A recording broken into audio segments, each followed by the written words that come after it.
السلام عليكم ورحمة الله وبركاته. اشتريت كبش جديد، وكمان اشتريت نعجة جديدة. اشترك في القناة واعمل لايك وفعل الجرس علشان تتابع معنا كل جديد.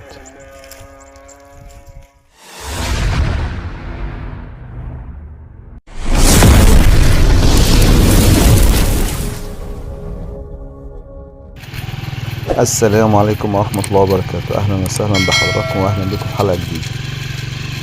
اللهم صل وسلم وبارك على سيدنا محمد النبي الأمي وعلى آله وصحبه وسلم. اللهم ارحمنا فأنت بنا راحم، ولا تعذبنا فأنت علينا قادر، وارحمنا يا ربنا فيما جرت به المطامير. اللهم انصر غزة، اللهم انصر غزة، اللهم انصر غزة. العرباوي اتصل عليا وقال لي تعالى عشان هننقل النهارده الغنم في عرش البنك. فطبعا ما كدبتش خبر، خدت الموتوسيكل وجيت بسرعة. طبعا هننزل بقى ان شاء الله، هنلم الشبك بتاعنا ونلفه لفة كويسة، وهنلم البياض ونحطه في العربية. بالمناسبة البياض ده اللي هي الغنم الصغيرة، الغنم الصغيرة اسمها بياض.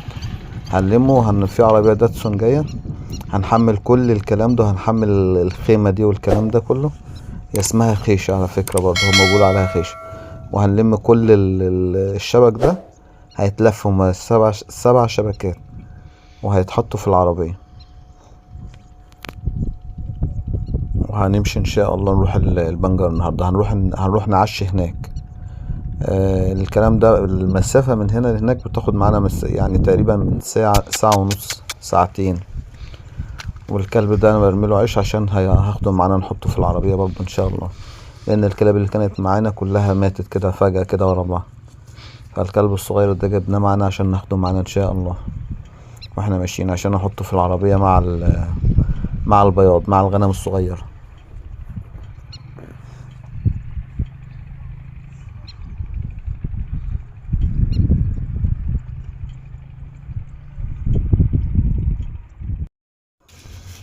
خلاص حملنا كل حاجة في العربية، لمينا كل البياض الصغير. الغنم اللي ما تقدرش تمشي، في غنم تقريبا بتبقى عمرها شهرين بس صحتها كويسة، دي بنسيبها تمشي. لكن في غنم هنا صحتها على قدها شوية، فدي هناخدها معانا. خلاص حملنا كل حاجة، وحملنا الشبك، وحملنا كل الخيش والفرش والكلام ده، وحملنا. هنمشي بقى على هناك. الحمد لله وصلنا على خير. طبعا انا اول ما بوصل بنزل الحاجات من العربية. اول حاجة بعملها بشد طرف الشبك من ده عشان انزل البياض الصغير يتحط فيه.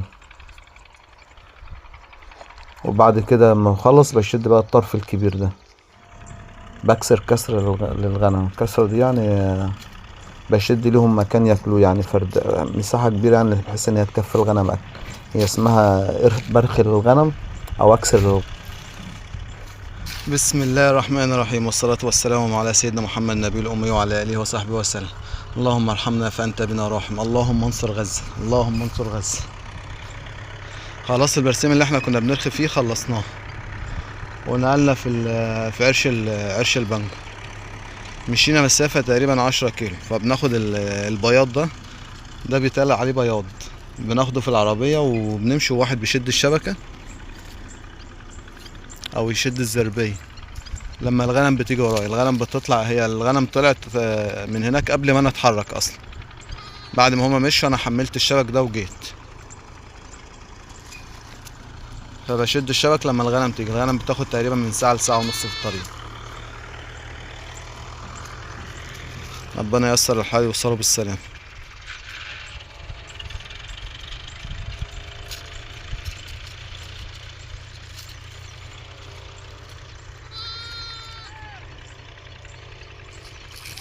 النعجتين اللي انا شاريهم، اللي انا قلت لكم عليهم اللي معاهم خناصر، دي بنت واحد فيهم اللي هي ملبطه، اللي هي ابيض في احمر دي.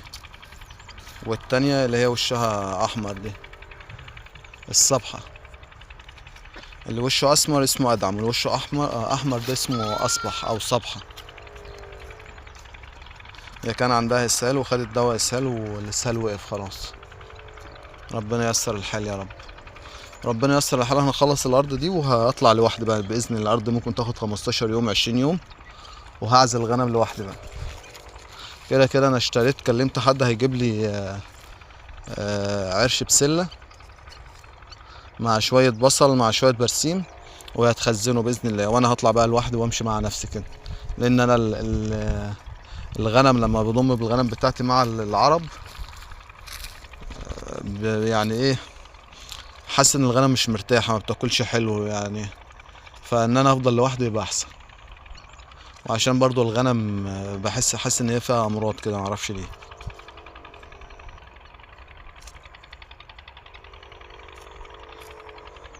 حتى من ضمن الخسارة اللي احنا خسرناها النهاردة، بنحمل البياض ده في العربية وبنحط الشبك في ناحية، فاحنا ماشيين وصلنا، انا كده كده كنت راكب موتوسيكل ما كنتش راكب معاهم، وصلنا لقينا الاتنين دول ماتوا، نتايتين. نتايتين كانوا ما شاء الله من احسن الحلال، بس الحمد لله طبعا كل اللي يجيبه ربنا خير.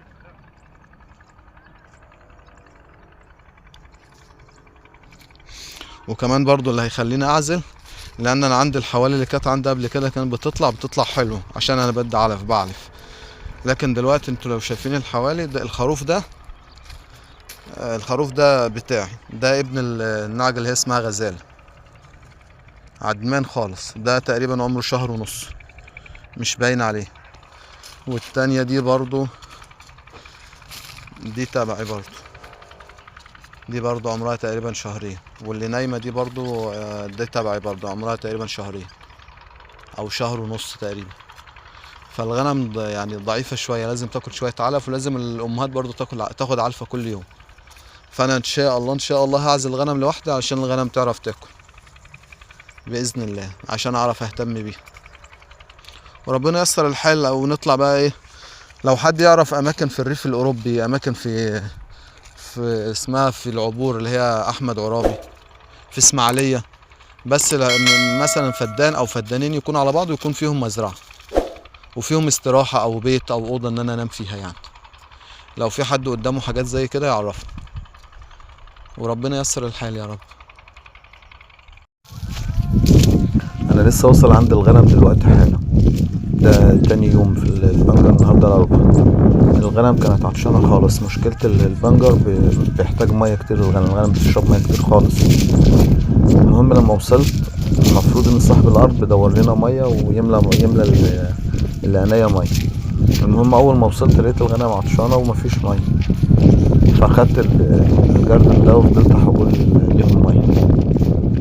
ما كانش فيه ميه، كنت بمشي مسافه بعيده، بلف من ورا القمح ده واروح قدام قنايه كده فيها مواسير، بملى ميه مش من المواسير، كمان بملى من الارض، انت هتشوفه دلوقتي.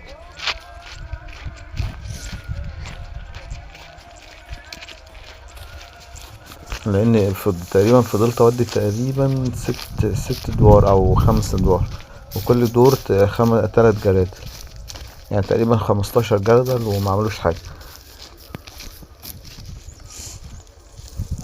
بملى ميه من هنا. الميه طبعا دي ارض بنجر برضو بتشرب شاربة ميه يعني، فانا بملى اول ما اخد ميه من هنا، الميه بتسحب بتيجي من جوه الارض من بين الخطوط. للاسف ما لقيتش مكان فيه ميه غير المكان ده، وكانت الغنم لازم تشرب، لان الغنم لو فضلت عطشانه ده غلط، يأثر على الغنم. فاضطريت ان انا املى ميه، املى ميه واودي لهم هناك علشان الغنم تشرب. ما كانتش قادره تاكل اصلا لان البنجر حامي وبيحتاج ميه كتير. فانا حاولت انا وواحد هناك معانا تقريبا 5 ادوار تقريبا. المهم ما لقيتش الموضوع نافع اصلا، ما ينفعش اخد ميه افضل احول كده. المهم اتصلت على صاحب الارض اللي احنا شارين منه البنجر، قلت له احنا محتاجين ميه ضروري، لان المفروض اصلا اي حد بيشتري بنجر لازم يكون متفق على الميه، ان في ميه مع البنجر. فهو قال لي خلاص ماشي، نص ساعه او ساعه كده هجيب مكنه الميه وادور.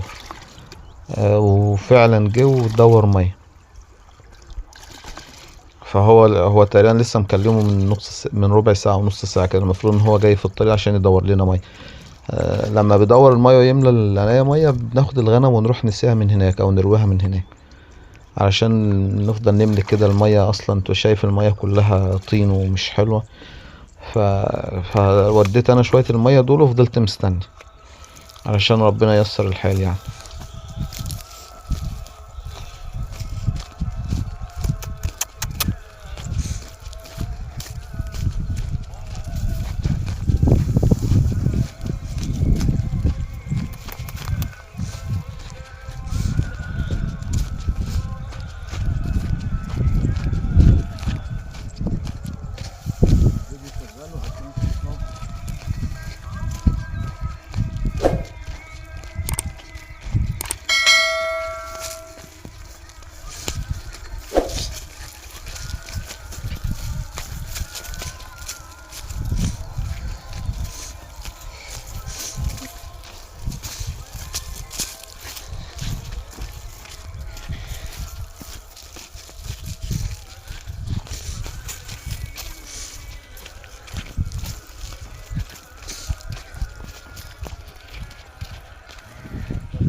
الحمد لله اشترينا كبش جديد. الكبش ده بصراحة كل المواصفات اللي فيه حلوة. الكبش وسامة ونصبة وشكله حلو، والطرف بتاعه حلو، والقرون بتاعته حلوة برضو، كله ما شاء الله فيه مميزات، وحجمه حلو عالي ولسه لبان، لسه ما كسرش ولا سن. بس للأسف أول ما جبناه امبارح، طبعا الكباش اللي في المكان عملوا عليه حفلة، استلموه. بص هو مش قادر يمشي أصلا. بص انت لو خدت بالك، بص يمشي خطوتين ويقف. هو خروف بسم الله ما شاء الله حامي. أول ما نزل كان فضل يقلب في الغنم، لكن طبعا الخروف الكبير اللي هو موجود في المكان طبعا لازم هو المسيطر صاحب المكان. استلموه وعملوا عليه حفلة. في خروف هنا، خروف وسيمي أدعم. أدعم يعني راسه سمرة. استلموه بقى وعملوا عليه حفلة. المهم وانا واقف بصور كده، لقيت الحمير واقفة يعني سبحان الله قاعدين بياكلوا لبعض او بيهرشوا لبعض مثلا، بينضفوا بعض يعني. فسبحان الله هما تقريبا بقالهم ممكن نص ساعة او اكتر، ساعة كمان شغالين كده.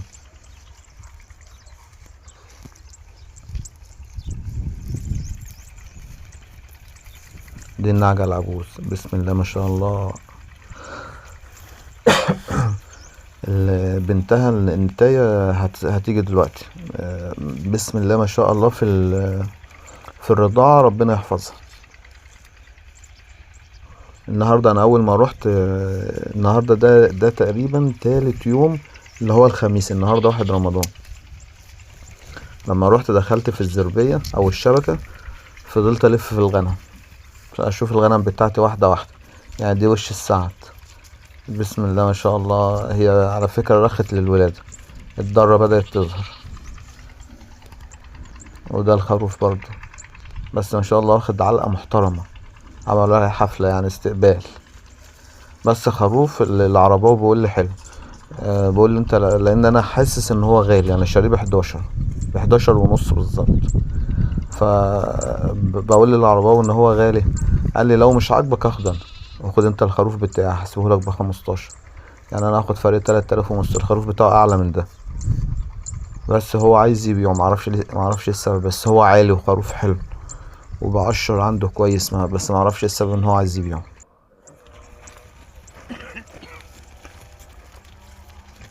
هو عاجب العرباوي بصراحة. بس هو يعني هو كان متربي عند ناس عرب، عند ناس فلاحين، خروف فلاح يعني.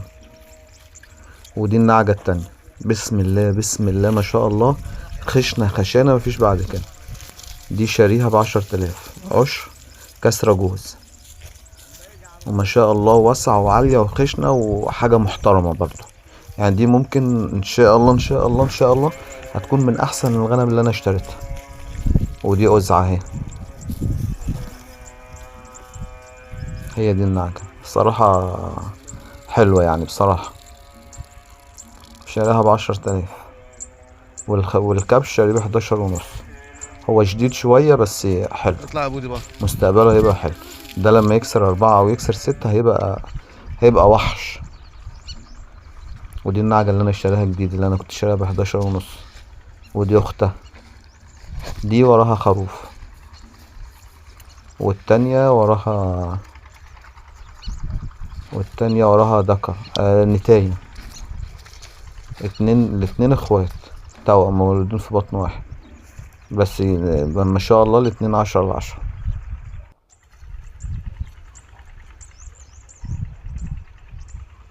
الخروف تحس ان هو مكسور بسبب ان هو اتضرب.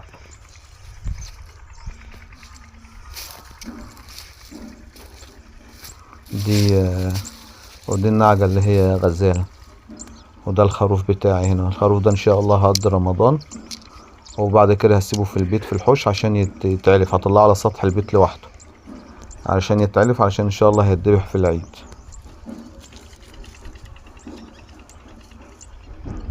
ده الخروف التاني قاعد يقلب في الغنم، بس مشكلته ان هو رجله اللي ورا تعبان مش قادر يمشي بيها. فالحمد لله على كل خير. ده الكبش الموجود موجود وسط الغنم.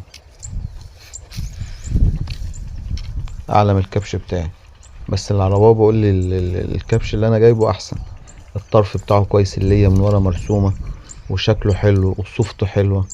مع ان التاني ده اعلى منه بكتير، رغم ان التاني ده بتاع العرباوي كسر جوز، واللي معايا لباني. بس ما اعرفش ايه السبب، في عيب في حاجة زي كده. لكن هو انا شايفه معاه بقالي شهر.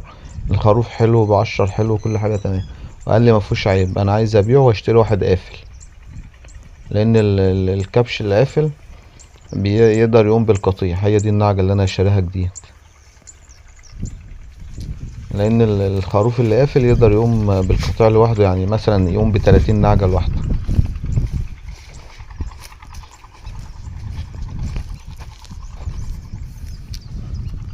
هي دي الحلية دي الجديدة.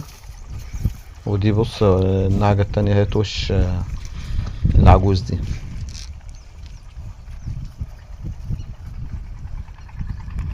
لسه عيلة النعجة دي، ما ولدتش غير بطن واحد. بسم الله ما شاء الله، ربنا يبارك فيها.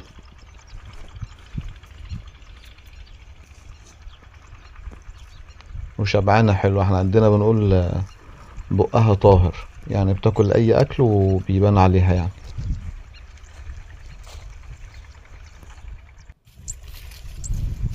هي دي الحلية الصغيرة بنت النعجة العجوز. بسم الله ما شاء الله، زي ما تكون بترضع سمنة بلدي. ووش السعد هنا برضو رخت للميلاد برضو. يعني وش السعد رخت للميلاد، والهبلة رخت للميلاد، واللي جاية جديدة ان شاء الله. فربنا ييسر الحال ويبارك فيه. والحلية الصغيرة دي عمرها بالظبط شهرين الا يومين. ان شاء الله على شهرين ونص هتتفصل.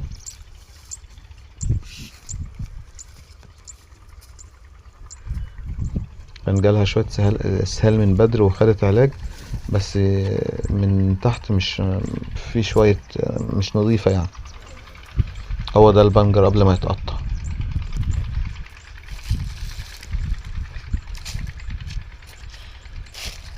في ناس بتيجي